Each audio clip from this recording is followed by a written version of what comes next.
notre tutoriel 3D, vidéo, effets spéciaux de l'ESADAR. Je vais vous parler de 3 logiciels, 3ds Max, Google SketchUp et Blender, qui sont 3 logiciels qui sont tous accessibles.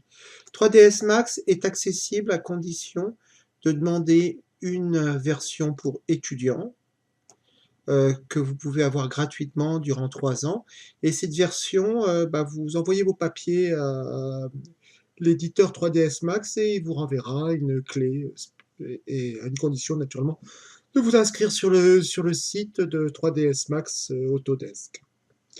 Donc c'est le logiciel dont je vais le plus parler parce qu'il est très pratique, il a plein de vertus, même s'il reste un logiciel propriétaire qui est assez cher dans l'industrie.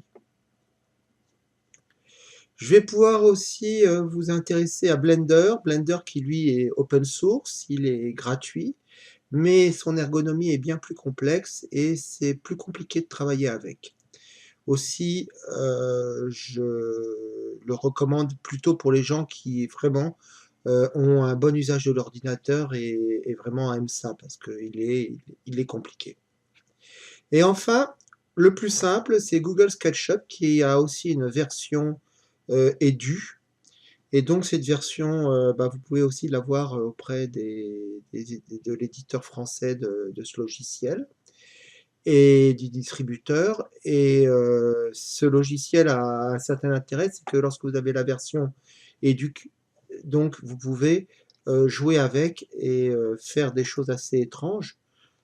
Du type avec Google SketchUp, avec Google Earth, pardon, vous pouvez installer des volumes 3D dans un environnement de Google Earth. Voilà, donc c'est assez sympa. Ça pourrait vous intéresser aussi. Et ça se fait avec la version éducation de Google SketchUp.